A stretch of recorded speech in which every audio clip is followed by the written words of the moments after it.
Westernmost Point ตะวันตกสุด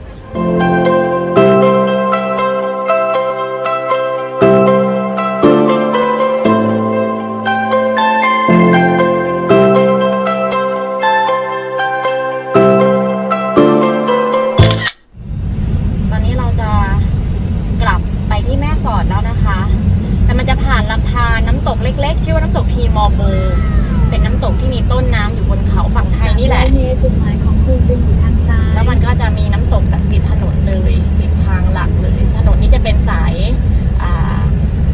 แม่ระมาดแม่เสรียงนะคะซึ่งเป็นถนน2 เลนก็ไม่ได้คนเที่ยวมากมายเท่าไหร่น้ำตกแล้วนะคะ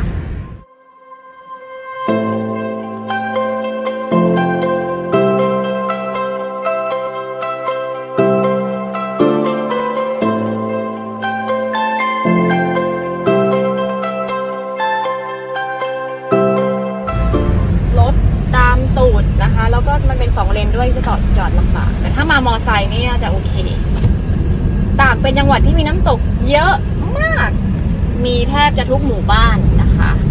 อุดมสมบูรณ์มากๆเดี๋ยวสักบ่ายแก่ๆเราก็น่าจะถึงแม่สอดแล้วเดี๋ยวเราจะไปดูแม่สอดกันต่อว่าเป็นยังไงนะคะ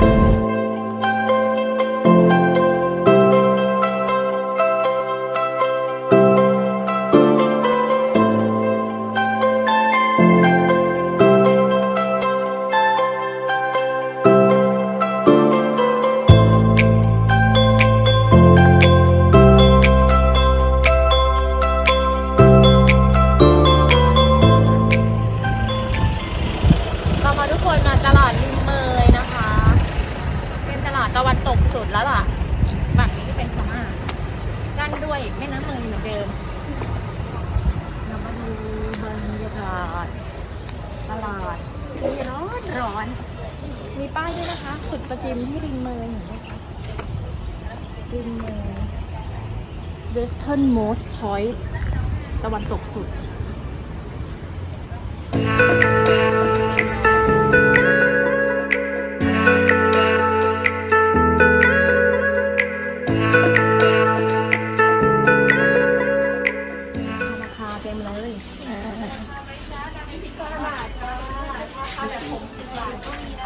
ต้องซื้อแล้วต้องซื้อกลับ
ถึงแล้วค่ะม่อน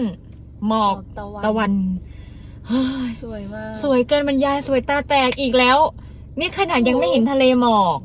นู่นจุดชมวิวทะเลหมอกเขา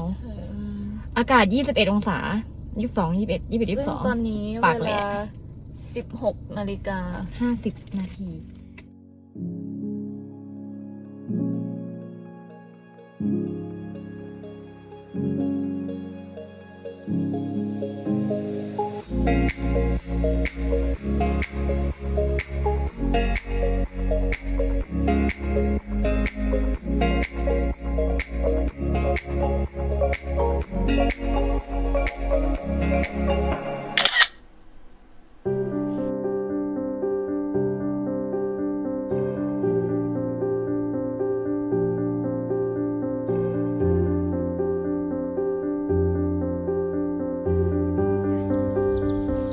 อรุณสวัสดิ์ค่ะทุกคน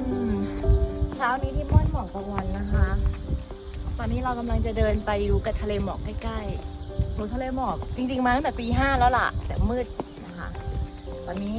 6 โมงกว่าดวงอาทิตย์ขึ้นแล้ว เดี๋ยวเราจะพาทุกคนเดินไปที่จุดที่ใกล้หมอกมากที่สุดคนเห็นไหมนี่คือทะเลหมอกนะแล้วอยู่เขาลูกข้างๆกันก็จะมีเสียงน้ำตกป่าหวายบรรยากาศดีมากค่ะดีที่สุดเดี๋ยวไปเจอกันที่บริเวณทะเลหมอกค่ะ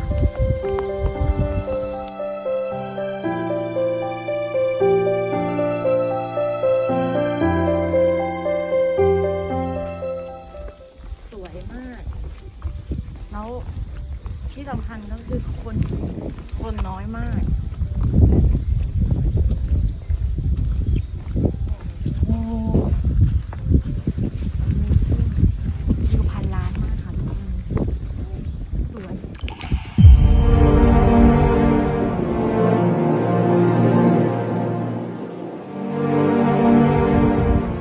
เรียกว่าสวยร้องไห้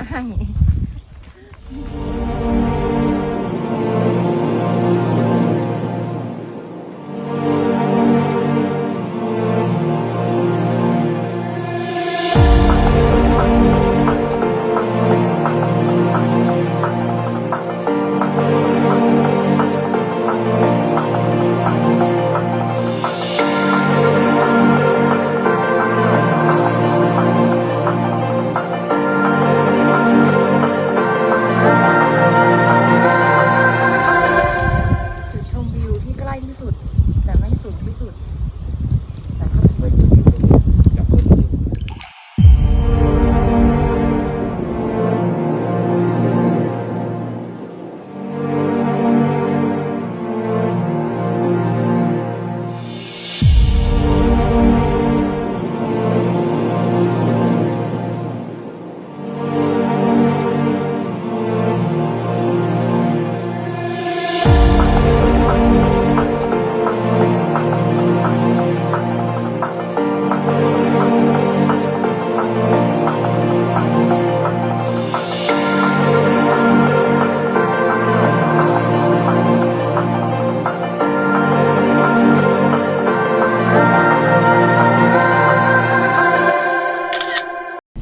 เดี๋ยวเราจะพาทุกคนไป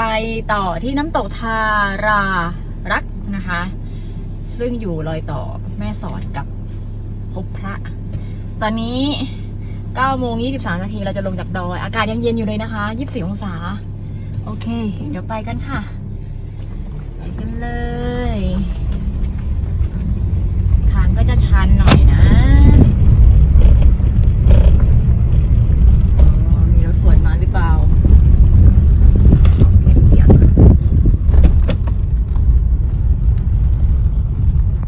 ตอนขึ้นไม่ตื่นเต้น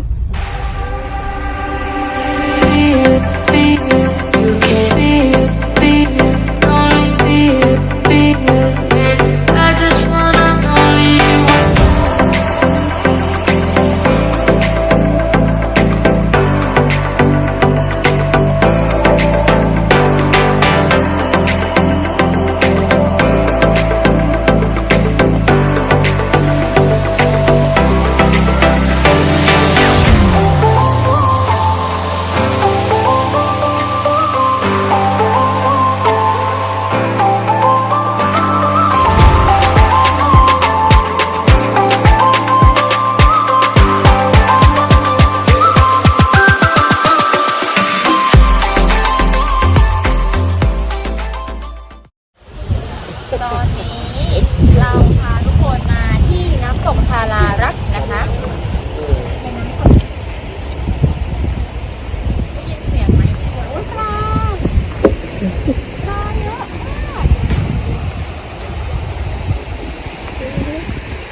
นะคะถ้าใครสนใจจะมากางเต็นท์